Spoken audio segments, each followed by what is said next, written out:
Assalamualaikum warahmatullahi wabarakatuh. Perkenalkan, nama saya Anugrah Purbaningtyas, NIM 80 dari Prodi PBSI kelas 5B. Kali ini saya akan menyampaikan materi terkait belajar dan pembelajaran. Yang pertama adalah teori kognitivisme dan konstruktivisme. Teori belajar kognitivisme merupakan teori belajar yang mengakui pentingnya faktor individu dalam belajar tanpa meremehkan faktor eksternal atau lingkungan. Bagi kognitivisme, belajar merupakan interaksi antara individu dan lingkungan, dan hal itu terjadi terus-menerus sepanjang hayatnya. Pakar kognitivisme yang besar pengaruhnya ialah Jean Piaget. Lalu, teori belajar konstruktivisme adalah teori belajar yang mengatakan bahwa pembelajar atau orang yang sedang belajar akan membangun pengetahuannya sendiri berdasarkan apa yang sudah diketahuinya. Karena itu, belajar tentang dan mempelajari sesuatu tidak dapat diwakilkan dan tidak dapat diborongkan kepada orang lain. Siswa sendiri harus proaktif mencari dan menemukan pengetahuan itu dan mengalami sendiri proses belajar dengan mencari dan menemukan itu. Selanjutnya ada teori humanistik dan kecerdasan ganda. Teori humanistik adalah teori belajar yang berhulu dan bermuara pada manusia itu sendiri. Tujuan utama para pendidik yang menggunakan teori ini adalah untuk membantu siswa mengembangkan dirinya, yaitu membantu masing-masing individu untuk mengenal diri mereka sendiri sebagai manusia yang unik dan membantu dalam mewujudkan potensi-potensi yang ada di dalam diri mereka. Teori kecerdasan ganda adalah teori belajar yang menjelaskan bahwa seseorang itu memiliki kemampuan ganda.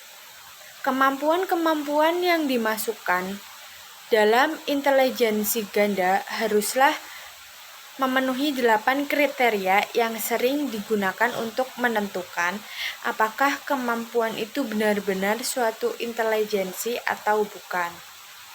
Selanjutnya ada berbagai teori tentang pembelajaran.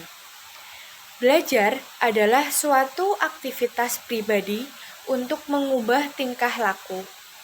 Belajar dalam hal ini dapat terjadi tanpa guru atau tanpa kegiatan mengajar dan pembelajaran normal lain. Mengajar meliputi segala hal yang berkaitan dengan proses pentransferan ilmu oleh seorang guru yang dilakukan di dalam kelas. Sedangkan pembelajaran berarti proses yang dilakukan oleh seseorang agar orang lain melakukan tindakan belajar. Lalu ada pembelajar, adalah orang yang membelajarkan atau pengajar.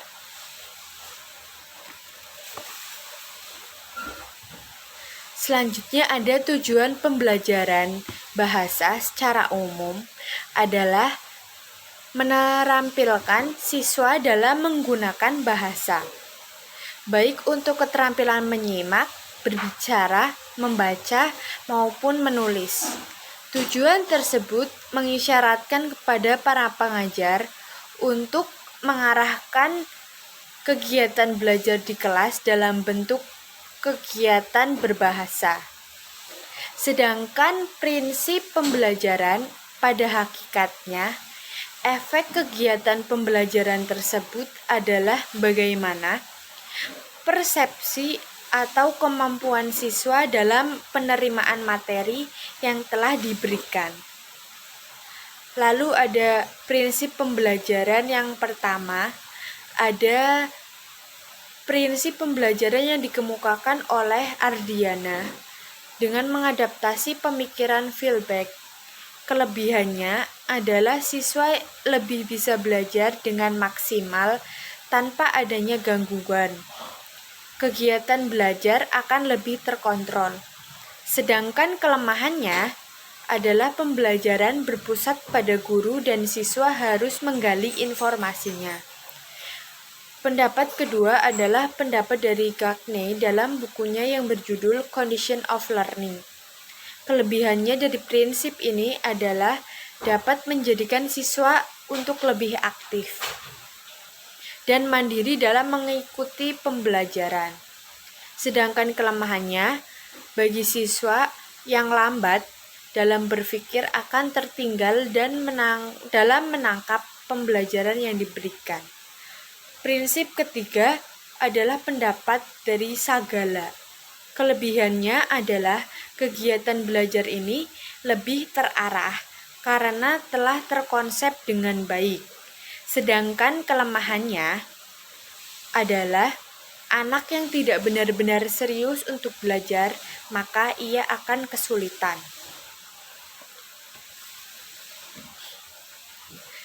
Materi selanjutnya adalah pengertian dan fungsi umum bahasa.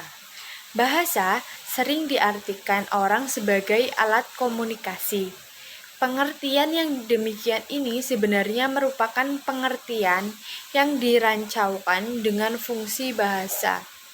Secara umum, fungsi bahasa adalah sebagai alat komunikasi, alat pengungkap perasaan, dan alat pengungkap pikiran, menurut Suparno tahun 2002. Fungsi umum bahasa adalah sebagai alat komunikasi sosial. Di dalam masyarakat, ada komunikasi atau saling hubung antar anggota. Untuk keperluan itu dipergunakan suatu wahana yang dinamakan bahasa. Dengan demikian, setiap masyarakat dipastikan memiliki dan menggunakan alat komunikasi sosial tersebut. Tidak ada masyarakat tanpa bahasa, dan tidak ada pula bahasa tanpa masyarakat. Fungsi khusus bahasa, yaitu menurut Jacobson pada tahun 1960, membagi fungsi bahasa atas 6 macam, yakni fungsi emotif, kognitif, referensial, poetik, fatik, dan metalingual. Lalu ada fungsi umum bahasa Indonesia adalah sebagai alat komunikasi antar penduduk Indonesia pada lingkungan masyarakat. Masyarakat yang menempati wilayah Indonesia dengan sendirinya senantiasa ingin melakukan komunikasi satu sama lain. Sementara itu, wilayah Indonesia sangat luas dan terdiri dari berbagai suku bangsa dan bahasa. Bahasa suku yang satu sangat berbeda dengan suku yang lain. Agar masing-masing suku itu tetap dapat berkomunikasi, maka diperlukan bahasa yang dapat dimengerti di antara mereka. Satu-satunya bahasa yang sudah banyak dipahami oleh berbagai suku di Indonesia, mulai dari Sabang sampai Merauke, adalah bahasa Melayu. Oleh karena itu, bahasa Melayulah yang akhirnya diangkat sebagai bahasa nasional dengan nama Bahasa Indonesia. Lalu ada pengertian teori pemerolehan bahasa. Pemerolehan bahasa atau akuisisi bahasa menurut Maxan pada tahun 1993 adalah suatu proses penguasaan bahasa yang dilakukan oleh seseorang secara tidak sadar, implisit, dan informal. Lyons pada tahun 1981 menyatakan suatu bahasa yang digunakan tanpa kualifikasi untuk proses yang menghasilkan pengetahuan bahasa pada penutur bahasa disebut pemerolehan bahasa. Selanjutnya ada teori behavioristik. Mereka berpendapat bahwa anak yang lahir tidak membawa kapasitas atau potensi bahasa. Brown menyatakan bahwa anak lahir ke dunia seperti kain putih tanpa catatan. Lingkungannya lah yang akan membentuknya secara perlahan-lahan. Yang kedua ada teori mentalistik. Menurut pandangan kaum mentalis atau rasionalis, proses akuisisi bahasa bukan karena hasil proses belajar, tetapi karena sejak lahir anak telah memiliki sejumlah kapasitas atau potensi bahasa yang akan berkembang sesuai dengan proses kematangan intelektualnya. Lalu ada teori kognitif. Para penganut teori ini berpendapat bahwa kaidah generatif yang dikemukakan oleh kaum mentalis sangat abstrak, formal, dan eksplisit serta sangat logis. Faktor-faktor yang mempengaruhi pemerolehan bahasa. Yang pertama ada faktor biologis. Menurut Petri, menyebut potensi yang terkandung dalam perangkat biologis anak dengan istilah piranti pemerolehan bahasa dalam Language Acquisition Device. Lalu, dengan piranti ini anak dapat mengucap sistem suatu bahasa yang terdiri atas subsistem fonologis, tata bahasa, kosakata, dan pragmatik, serta menggunakannya dalam berbahasa. Perangkat biologis yang menentukan anak dapat memperoleh kemampuannya bahasa ada 3, yaitu otak, alat ucap, dan alat dengar. Lalu, faktor lingkungan sosial. Lingkungan sosial tempat tinggal anak dan tumbuh seperti keluarga dan masyarakat merupakan salah satu faktor utama yang menentukan pemerolehan bahasa anak. Lingkungan sosial sangat berkaitan dengan perangkat biologis yang telah dimiliki anak sejak lahir. Walaupun unsur biologis anak normal, dia masih tetap memerlukan lingkungan sosial untuk mendapatkan kemampuan berbahasanya. Kaitan keduanya sangat erat dan tidak terpisahkan. Kehilangan salah satu dari keduanya akan mengakibatkan anak tidak mampu berbahasa. Jika disederhanakan, piranti biologis adalah wadah atau alat, maka lingkungan berperan memberi isi atau muatan. Yang ketiga ada faktor intelijensi. Intelijensi adalah daya atau kemampuan anak dalam berpikir atau bernalar. Menurut Henia, mendefinisikannya sebagai kemampuan seseorang dalam memecahkan masalah. Lalu yang terakhir ada faktor motivasi.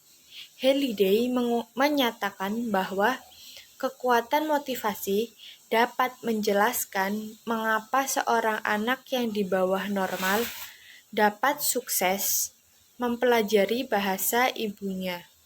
Sumber motivasi itu ada 2, yaitu dari dalam dan dari luar diri anak.